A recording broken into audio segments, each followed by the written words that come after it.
নমস্কার বন্ধুরা, আপনাদের আরও একবার স্বাগত জানাই পাবলিক ভিউ কলকাতাতে। বন্ধুরা, ডার্বির পরেও তার আমেজ দেখা গেল ম্যাচের পর প্রেস কনফারেন্সে। ডার্বির পরে দুই দলের কোচ কিন্তু একে অপরকে আক্রমণ করতে ছাড়লেন না। ম্যাচের পর কি বলছে দুই দলের কোচ সেটা আপনাদেরকে জানাবো। তার পাশাপাশি মোহনবাগান ম্যাচ জেতার পর কি বলছে গ্রেগ স্টেওয়ার্ট, সুভাশিস বোস ইত্যাদি প্লেয়াররা, সমস্তটা কিন্তু জানাবো। তাই ভিডিওটা গুরুত্বপূর্ণ হবে, শেষ পর্যন্ত দেখবেন। এবং যারা চায় নতুন সকলকে অনুরোধ করবো, যেহেতু এখানে আপনারা খেলার সমস্ত রকম আপডেটস পেয়ে যাবেন, তারা অবশ্যই পাবলিক ভিউ কলকাতা চ্যানেলটিকে সাবস্ক্রাইব করে বেল আইকন প্রেস করে অল করে রাখবেন। তাহলে বন্ধুরা, সবার প্রথমে বলি ম্যাচের পর কি বলছে east Bengal coach Oscar Bruzon. Oscar Bruzon match হেরে কিন্তু প্রচণ্ড হতাশ। তিনি বলছেন যে তার দল যা খেলেছে তিনি সেটা নিয়ে প্রাউড ফিল করছেন। তিনি বলছেন, আমরা 10টা জন নিয়ে যেরকম ফুটবল খেলেছি সে নিয়ে আমি খুবই গর্বিত, এবং 10টা প্লেয়ার নিয়ে আমরা 11 জনের বিরুদ্ধে খুবই ভালো ফুটবল খেলেছি। এবং তার পাশাপাশি অস্কার ব্রুজো তিনি বলছেন যে তার অনুযায়ী এই ম্যাচ থেকে তাদের পয়েন্ট পাওয়া উচিত ছিল, এবং তিনি রেফারির কিন্তু ম্যাচের পর দোষ প্রচণ্ড দিয়েছেন। তিনি বলেছেন যে একটা জেনুইন পেনাল্টি দেয়নি ইস্টবেঙ্গল দলকে, যেটা বক্সের ভিতরে হ্যান্ডবল হয়েছিল, এবং তার পাশাপাশি সৌভিক চক্রবর্তীকে যেটা প্রথম ইয়েলো কার্ড দিয়েছে সেটা কিন্তু কখনোই মানতে পারছে না অস্কার ব্রুজো। অর্থাৎ ম্যাচ হারার পর কিন্তু রেফারিকে প্রচণ্ড দোষ দিয়েছে ইস্টবেঙ্গল কোচ অস্কার ব্রুজো। এবং তার পাশাপাশি তিনি এটাও বলছেন যে তাদের দলে যে ইন্ডিভিজুয়াল মিস্টেক হচ্ছে, মানে নিজেদের ভুল হচ্ছে, সেটা কিন্তু যত তাড়াতাড়ি রেকটিফাই করতে পারবে তত তাড়াতাড়ি কিন্তু ইস্টবেঙ্গল ভালো ফলাফল করবে। তিনি বলছেন যে আমরা সঠিক দিকেই এগাচ্ছি, তবে আমাদের নিজেদের মধ্যে ঠিকঠাক আরও বেটার পারফরমেন্স করতে হবে। ইন্ডিভিজুয়াল এরর আমার কিছু করার নেই, তবে আমরা যেইভাবে 3 ডিফেন্স দিয়ে মোহনবাগান দলের আক্রমণ আটকেছিলাম এবং লিস্টন মানবীরের জন্য খেলাটা আরও কঠিন করে তুলেছিলাম, সেটা থেকে বুঝে যায় আমাদের কিন্তু পরিকল্পনা একদম সঠিক ছিল। অর্থাৎ অস্কার তিনি কিন্তু বলছেন যে এই ম্যাচটা কিন্তু তার অনুযায়ী হয়তো ড্র হলে ভালো হতো।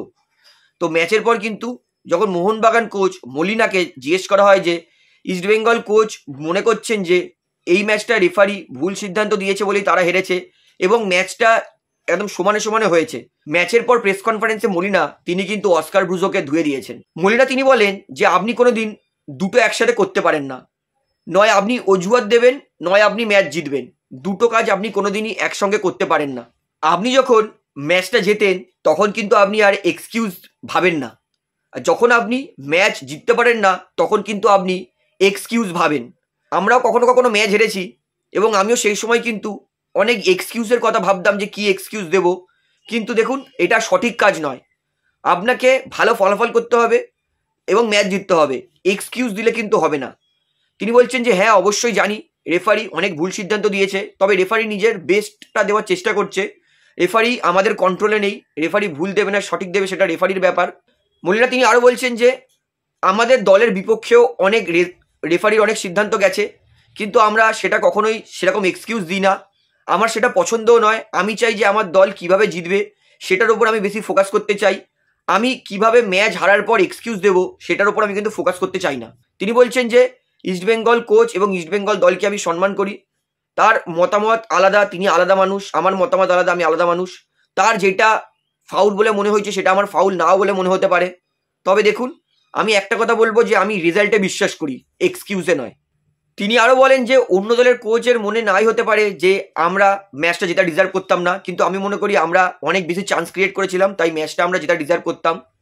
আমি বুঝে গেছি কেন অপোনেন্ট দলের কোচ খুশি নয়, কারণ আমরা যেহেতু 1 গোলে জিতেছি তাই হয়তো তারা খুশি নয়। আমরা যদি আরও বেশি গোল করতাম তাহলে হয়তো অপোনেন্ট দলের কোচ খুশি হতো যে আমরা আরও বেশি গোলে জিতেছি।